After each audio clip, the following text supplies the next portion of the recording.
क्योंकि नहीं भागेंगे तो फाड़ देगा। जल्दी से पेड़ पे चढ़ गए। उससे डरने का हक यही है।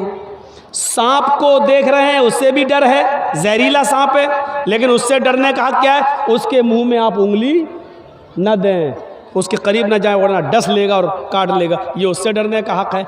तो जैसे आप हर चीज़ से डरने का एक हक अदा करते हैं, अल्लाह से भी डरने का एक हक है। और अल्लाह से डरने का मतलब ये है कि अल्लाह ने जिन कामों के करने का हुक्म दिया उन कामों को करा जाए, और जिन कामों के करने पर उसने अज़ाब जहन्नम बताया है, जहन्नम का अज़ाब बताया है, उन कामों से बचा जाए। ये है अल्लाह से डरने का मतलब। मसलन अल्लाह तबारक व तआला ने सूद और ब्याज खाने को हराम करार दिया है, तो उससे बचा जाए। अल्लाह के नबी सल्लल्लाहु अलैहि वसल्लम ने फरमाया कि जब मुझे मेराज हुई, सफ़र मैं गया मेराज पर और मुझे जहन्नम दिखाई दी, तो मैंने खून के ब्लड के एक तालाब में, एक नदी में मैंने कुछ लोगों को डुबकियां लगाते हुए देखा है।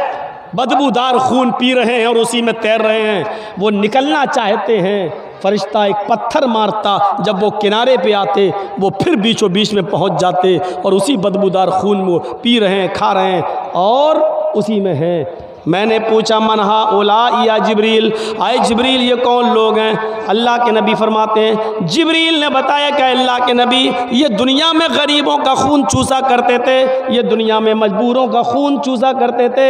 100 रुपये देते थे और 120 वसूल करते थे, 1000 देते थे 1200 वसूल करते थे, 1 लाख देते थे 1,20,000 रुपये वसूल करते थे। ये वो लोग हैं जिन्होंने गरीबों का खून चूसा है, मजबूरों का खून चूसा है। आज सूद खाने वाले हैं, आज इन लोगों को खून, बदबूदार खून के तालाब में गोता लगवाया जा रहा है। इसी खून के तालाब के अंदर इनको डाल दिया गया है। फिर अल्लाह के नबी सल्लल्लाहु अलैहि वसल्लम फरमाते हैं, सूद और ब्याज खाने वाले के 36 दर्जे हैं, 36 दर्जे हैं। एक हदीस में 70 दर्जों का जिक्र भी आता है, लेकिन 70 दर्जे वाली रिवायत 36 दर्जे वाली रिवायत से कम दर्जे की है, वो हसन है और ये सही है। 36 दर्जे हैं, 36 दर्जे यानी सूद और ब्याज खाने वाले सूद के 36 दर्जे हैं। पूछा गया अल्लाह के रसूल हल्का दर्जा क्या है?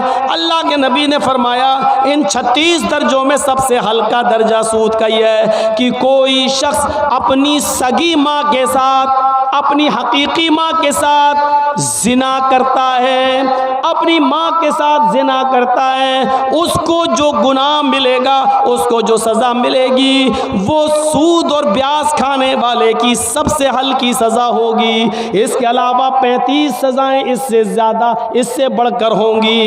एक हदीस में यूँ आता है कि 36 मरतबा अपनी माँ के साथ जिना करो, 36 मरतबा जिना करने के बाद जो सज़ा मिलेगी वो सूद और ब्याज के खाने वाले की सबसे हल्की सज़ा होगी। जिना तो वैसे ही हराम है और फिर अपनी माँ के साथ जिना, उसकी कबाहत और उसकी बुराई का अंदाज़ा तो आप लगा नहीं सकते। जिना तो वैसे ही गलत है, हराम है। शिर्क के बाद सबसे बड़ा गुनाह जिना। बाज़ रिवायतों में शिर्क के बाद सबसे बड़ा गुनाह कत्ल और कत्ल के बाद जिना।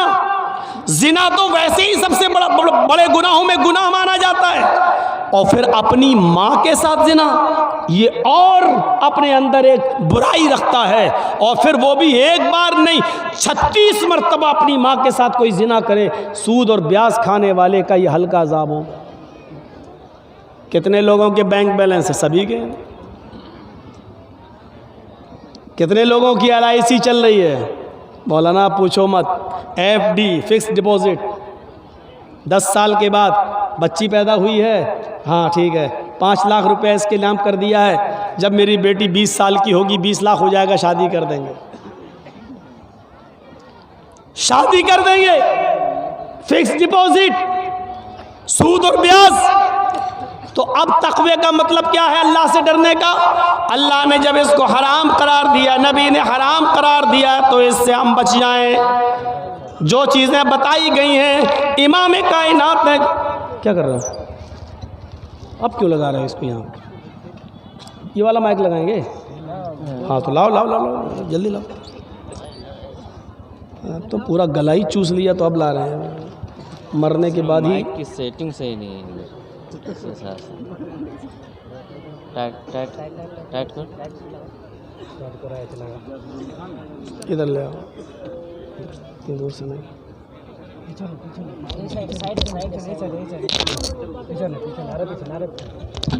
बस ठीक है।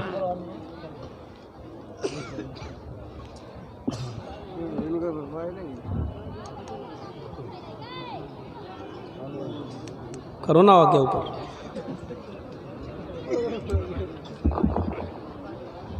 ऑन तो था ही इसका मतलब पहले से। ठीक है ठीक, सही है ना?